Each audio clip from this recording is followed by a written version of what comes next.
ओम सहजात्म स्वरूप परम गुरु शुद्ध चैतन्य स्वामी ने नमः। श्री उपदेश शुद्ध सार जी में आत्मा और कर्मों के बीच में जो भेद रेखा है उसे बताने का प्रयास किया जा रहा है। जैसे आत्मा अनादि अनंत तत्व है, उसी प्रकार माया का चक्र भी अनंत है। इसलिए जब तक अपने आत्म स्वरूप का बोध नहीं जगता, सीधी सी बात है, तब तक इस माया के चक्कर में अनंत कर्मों का बंध होता रहता है। और जीव दर्शन मोह की वजह से, अर्थात मिथ्यात्व और अज्ञान दशा, मिथ्यात्व अर्थात अपने आप को शरीर आदि पर रूप मानना, और अज्ञान दशा अर्थात अपने ज्ञान स्वभाव का यथार्थ स्वीकार न होना, ऐसे दर्शन मोह में जीव अंधा रहता है।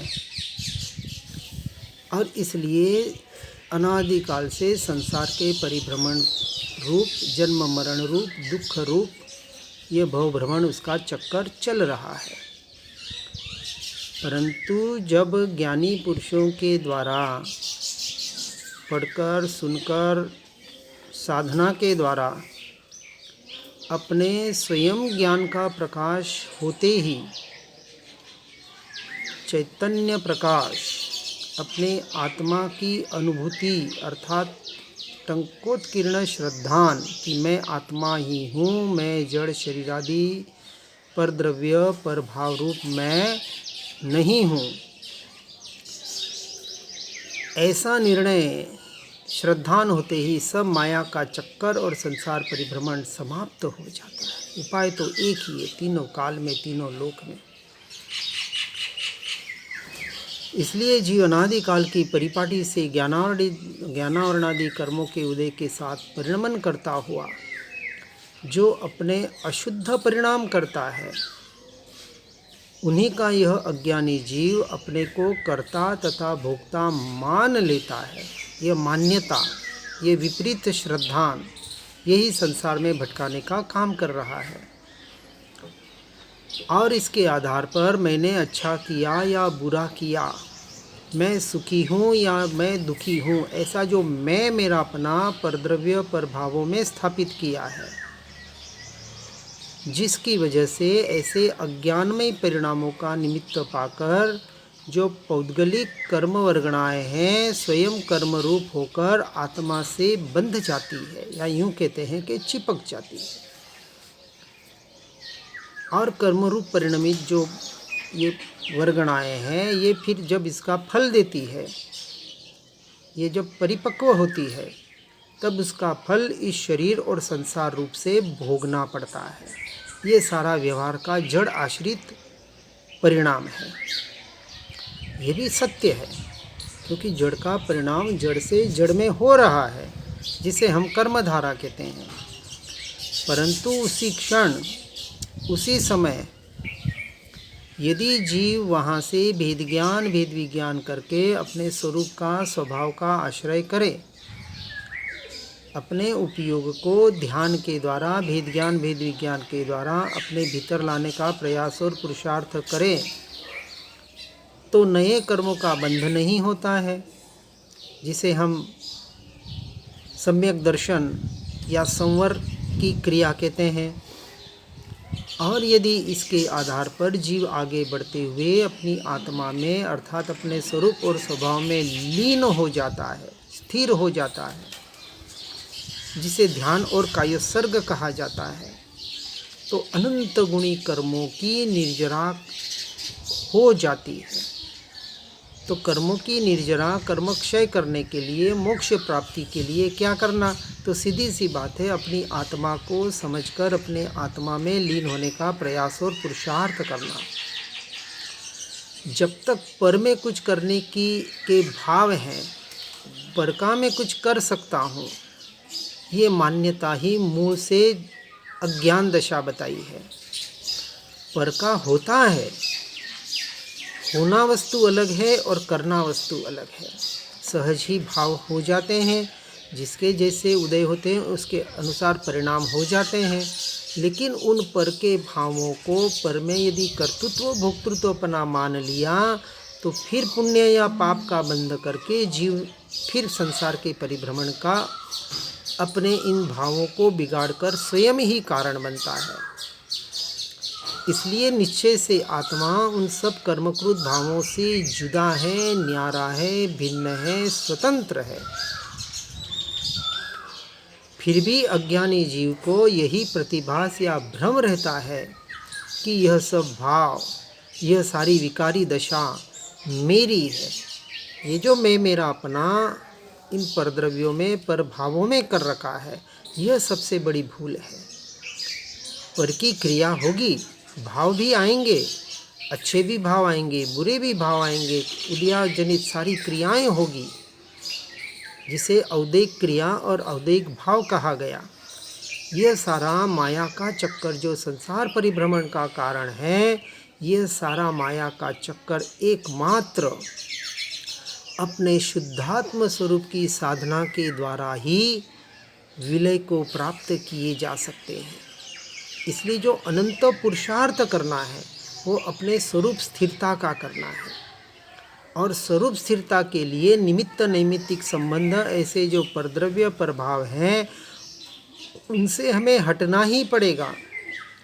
इसलिए साधक को जिसे साधना करनी है, जो भी साधना करनी हो, किसी भी प्रकार की हो, घर संसार परिवार समाज के साथ रहकर कोई साधना नहीं हो सकती। व्रत जप तप उपवास यात्रा आदि तो हो सकते हैं, परंतु जिसे हम साधना कहते हैं, यह साधना तो सर्वसंग परित्याग करके अर्थात इन संसारियों से दूर रहकर ऐसे निवृत्ति क्षेत्र में जाकर ये साधना कर सकते हैं। देखिए, पूर्व में भी जिन्होंने भी रिद्धि सिद्धियाँ पाई, जो कुछ भी पाया, चाहे केवल ज्ञान पाया, जो भी पाया, पहले एकांत में जाके साधना की। जैसे रावण के पास कितनी सिद्धियाँ थी, लेकिन एक एक महीने जाके वन जंगल में जाके एकांत में वो साधना करता था, फिर वो रिद्धि सिद्धियाँ प्राप्त करके फिर संसार में आके उसका उपयोग करता था। संसार में रह के उसने रिद्धि सिद्धियाँ कोई नहीं पा सकता है। तो साधना करें और साधना के माध्यम से हो सके वहाँ तक हम इतना ही कहते हैं, साधना सर्वोत्कृष्ट साधना एकमात्र आत्म कल्याण की है, स्वयं के आत्मा का कल्याण, जिसके द्वारा यह जीव मोक्ष को प्राप्त कर सकता है। पर का कल्याण, पर के लिए साधना करना सहज हो जाए वो बात अलग है, लेकिन पर के लक्ष्य से साधना करना ये सिर्फ पुण्य का बंध कराकर फिर संसार परिभ्रमण का कारण बनाती है। इसलिए अब विचार करें, हमारे ऊपर सबसे बड़ा उपकार किसका है? देव, गुरु, शास्त्र। अपेक्षा से कहें तो तीनों का करीबन बराबर उपकार है, क्योंकि शास्त्र नहीं होते तो देव गुरु का स्वरूप पता नहीं पड़ता, सच्चे गुरु नहीं मिलते तो सत्य स्वरूप का पता नहीं पड़ता, और सच्चे परमात्मा। अब विचार करें कि तीर्थंकरों के केवल ज्ञानियों के द्वारा प्ररूपित यह वाणी, जिसे हम जिनवाणी माता कहते हैं, जो शास्त्रों के द्वारा हम तक पहुंची, तो ये सारे उपकारी। अब इसमें रहे कौन? सिद्ध परमात्मा, अरिहंत यानी तीर्थंकर परमात्मा, केवली परमात्मा का उपकार, उनके द्वारा लिखे शास्त्रों का उपकार, उनके द्वारा जो वचन सद्गुरुओं ने कहे उनका उपकार, ये तो पंच परमेष्ठी में सारे उपकार हो गए। तो सिद्ध परमात्मा का क्या उपकार? वो तो अरूपी है, अशरीरी है, सिद्ध शिला में चले गए।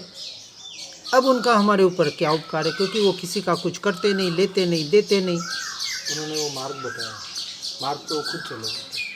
नहीं, सिद्ध परमात्मा का क्या उपकार है? अब सिद्ध बन गए, वही सिद्ध वितराग थे, केवल ज्ञानी थे, तो उन्होंने सत्य का प्ररूपण किया। परंतु जब वो सिद्ध बने, वो जीव, तो उनका क्या उपकार हुआ? तो सबसे बड़ा उपकार उनका हुआ। हाँ, कि एक जब सिद्ध बनता है तो एक जीव इतर निगोद से, यानी जो सूक्ष्म निगोद कहते हैं, जो अनादिकाल से जिसमें जीव अटका हुआ है, वहाँ से बाहर निकलता है और उसकी ये यात्रा, मोक्ष की यात्रा शुरू होती है। तो जितने अनंत सिद्ध परमात्मा सिद्ध बने, उतने अनंत जीव निगोदिया से बाहर आए, सूक्ष्म से बादर में अनंत अनंत सिद्ध हुए और होते रहेंगे। अब जैसे कहते ना, फलाने पहाड़ से अनंत सिद्ध 8 करोड़ मुनि मोक्ष में गए, फलाना से इतने करोड़ मोक्ष गए, तो ये करोड़ ये तो इस भव की, तो अनंत काल से ये प्रोसेस चल रही है। ऐसा कहा जाता है, आत्मा मोक्ष में जाती है। ऐसा कहा जाता है कि इस नहीं, कोई फिक्स नहीं है उसमें, भव्य और अभव्य जीव है। अभव्य जीव कभी मोक्ष नहीं जाती। अभव्य जीव मतलब जो कभी मोक्ष नहीं जाती, दीक्षा भी ले लेती है, दीक्षा का पूरा पालन भी करती है, 9 ग्रह तक भी जाती है, लेकिन मोक्ष नहीं जाती है। उसके कर्म के उदय ही वैसे होते हैं, इसलिए उसको अभव्य जीव कहा। कभी भी नहीं जा जो मोक्ष नहीं जा पाती उसको अभव्य कहा। और जो कभी न कभी किसी मोक्ष जिसका होना है वो भव्य जीव है। परंतु ये बात समझना है कि भव्य जीव भी जब तक अपनी आत्मा का स्वीकार नहीं करता है, तब तक वह भी मोक्ष का अधिकारी नहीं है। इसलिए भव्य या अभव्य है नहीं है अभी। यदि हमें अपनी आत्मा का स्वीकार नहीं है, अपने सत्य स्वरूप का स्वीकार नहीं है, तो समझना हमारा बहुत बड़ा कहीं न कहीं अटकाव हो रहा है। स्वीकार एक बार होना चाहिए कि करने जैसा तो यही है, स्वीकार तो हुए, वो करे नहीं करे आगे की बात है। आज महाविद्य क्षेत्र में सिमंदर स्वामी आदि जो 20 तीर्थंकरों की वाणी खिर रही है, और जैसे कहा जा रहा है कि कुंद कुंदाचार्य प्रत्यक्ष सिमंदर स्वामी की वाणी हम तक पहुंचाने में कारण बने। अब श्रद्धान करो तो आपकी मर्जी, और नहीं करो तो आपकी मर्जी। कोई क्या कहे, कोई क्या कहे, जिसकी अपनी अपनी मर्जी। अब यहाँ कह रहे हैं कि आत्मा का संबंध किसी पर वस्तु से है ही नहीं। ये हम देख रहे हैं प्रत्यक्ष संसार में, मतलब पर से, किसी से, इस शरीर से, मन वचन काया से भी यदि कोई संबंध नहीं, क्योंकि इसको भी छोड़ के जाता है आत्मा। अब दूसरी बात रही कि कार्बन शरीर और तेजस शरीर उसके साथ चलता है। परंतु यदि शास्त्रों की माने, परमात्मा की माने, श्रद्धा करें, तो वो कहते हैं कि अंत जब मोक्ष होता है तो ये कार्बन और तेजस शरीर भी छूट जाता है। तो छूट जाता है, इसका मतलब वो आत्मा का था नहीं, आत्मा में था नहीं, इसलिए तो छूट गया। आत्मा के साथ भले हैं, वो भी जड़ी है, पर जड़ है, पुद्गल का परिणाम मात्र है, और उसके आधार पर ये शरीर का, पंच इंद्रियों का जीवन चल रहा है, कर्मों के आधार पर। आत्मा का कोई लेना देना नहीं है। अब यही हमको मान्यता बनानी है कि मैं आत्मा इस जड़ से, कर्मों से, कर्मों के उदय से, उसके निमित्त से होने वाले मोह राग द्वेष के भाव से संपूर्णतः भिन्न हूँ, न्यारा हूँ, स्वतंत्र हूँ। इसका निरंतर चिंतन, विचार, जागृति रखनी, इसका नाम धर्म है। ये प्रारंभिक धर्म। ये जितना धर्म होगा, अब देखो उपयोग आत्मा की तरफ जाएगा तो उसमें स्थिर होगा ना। जहाँ उपयोग जाएगा, जैसे टीवी देखते देखते उपयोग टीवी में स्थिर हो जाता है, हमारा होता है, बच्चों का होता है, तो ऐसे किसी दृश्य को देखते हैं, तो वैसे ही आत्मा को निरंतर देखते रहेंगे, अभ्यास करते रहेंगे, तो आत्मा की स्थिरता क्यों नहीं होगी। यदि एक बच्चा टीवी देखते देखते ध्यान में चला जाता है, अर्थात उसे माँ आवाज़ भी देती है, उसे कोई पेट दर्द हो रहा होता है, सब भूल जाता है, कार्टून देखते देखते, कुछ भी खिलौना खेलते खेलते, तो अर्थात उसका ध्यान डाइवर्ट हो गया। तो यही ध्यान यदि हम अपनी आत्मा में करें तो आत्मा में लीन क्यों नहीं हो सकते हैं। जीव को इसका अभ्यास भी है, परंतु वहाँ अभी उसे रस नहीं है, वहाँ रुचि नहीं है। वो रस और रुचि क्रिएट करनी पड़ेगी, वो अपने आप नहीं आएगी, और यही तो पुरुषार्थ है। इसलिए बार बार यदि हम यही बातें सुनेंगे, पढ़ेंगे, तो रुचि आएगी। अब पढ़ेंगे सुनेंगे नहीं तो रुचि भी कहाँ से आएगी। संसार की बातें बार बार सुन रहे हैं, अरे वो वहाँ गया, कितना अच्छा सीन था, अरे वो स्विट्ज़रलैंड गया, अरे वो वहाँ गया, अरे क्या सीनरी थी, अरे क्या दृश्य था, अरे क्या ठंडक थी। अब उसकी तो तारीफ कहिए जा रहा है, तो आगे वाले को उसकी तो महिमा आ रही है। अब ज्ञानी पुरुष इसलिए बार बार स्वयं की तारीफ करे, अरे सुख अनंत अक्षय खजाना मुझ में पड़ा हुआ है, स्वयं में पड़ा हुआ है। जीव को अपनी आत्मा के स्वयं की महिमा नहीं आ रही है। एक बार महिमा तो लाके देख कि ऐसा परिपूर्ण, ऐसा किसी से निरपेक्ष तत्व जिसे किसी की ज़रूरत नहीं, अपने से जो अपने में स्वयं परिपूर्ण है, ऐसा त्रिकाली ध्रुव अक्षय खजाना जिसमें पड़ा हुआ है, अनंत गुणों का भंडार, अनंत ज्ञान, अनंत दर्शन, अनंत सुख, अनंत वीर्य, अनंत अनंत अनंत गुणों का मैं स्वामी। ऐसी एक बार महिमा तो आवे। इसलिए ऐसा जो आत्मा का भोजन पान है, जिसे अतीन्द्रिय आनंद कहा, ऐसे अमृत रस को चखने का प्रयास ही नहीं किया।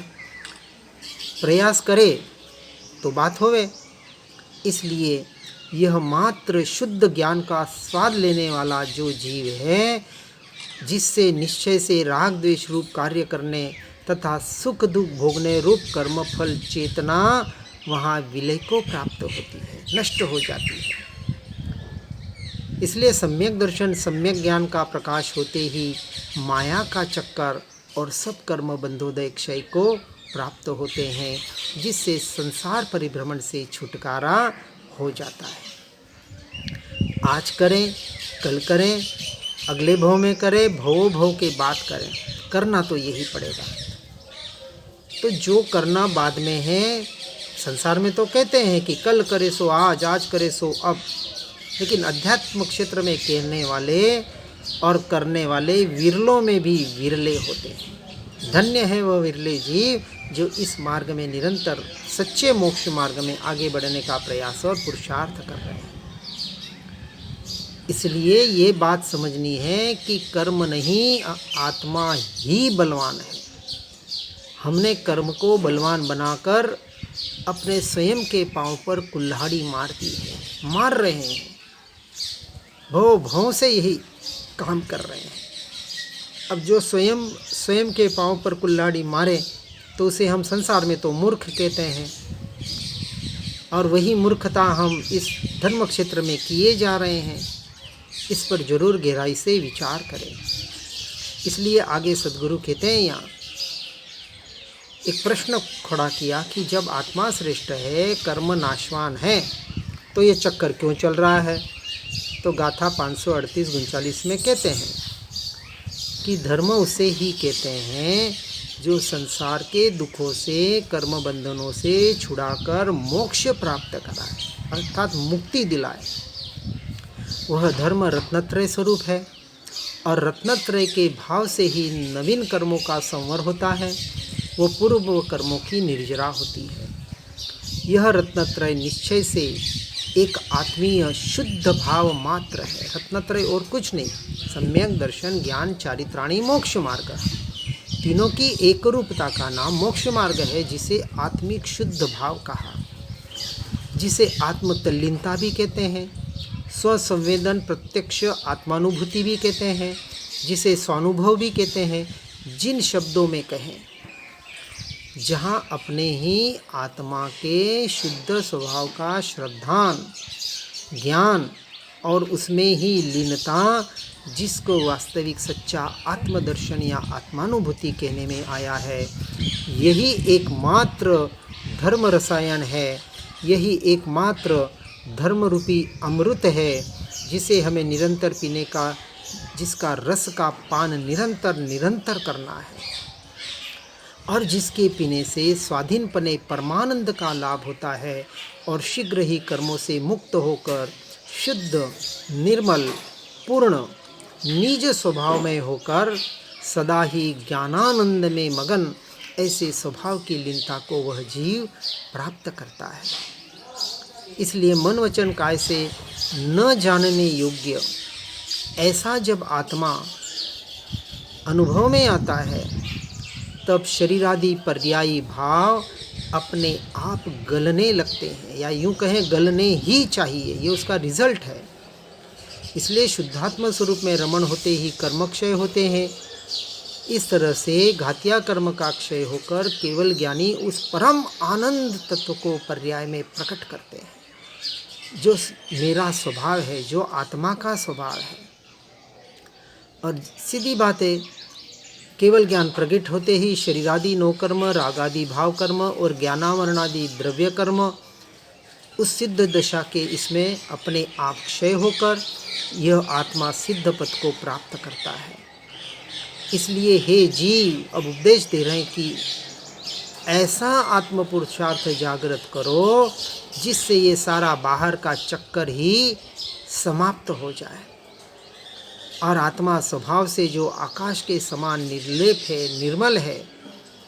और जब ज्ञानी साधक अपने उपयोग को इसी श्रद्धा ज्ञान चारित्र में जमाता है, तब इन कर्मों से छूटकर उस सिद्ध पद को प्राप्त करने का, मोक्ष मार्ग का अधिकारी बनता है। हर जीव इसे सुनकर समझकर इस मार्ग में निरंतर आगे बढ़ने का प्रयास और पुरुषार्थ करे। इसी भावना के साथ ओम नमः सिद्धम। जिन वाणी के ज्ञान से हो सम्यक श्रद्धान, हो चारित्र महान और पाऊँ पद निर्वाण। स्यदवाद नए षट द्रव्य गुण पर्याय और प्रमाण का, जड़ कर्म चेतन बंध का, अरु कर्म के अवसान का, कह कर स्वरूप यथार्थ जग का, जो किया उपकार है। इसके लिए जिन वाणी माँ को वंदना शतवार है, वंदना शतवार है। ओम नमः सिद्धाय।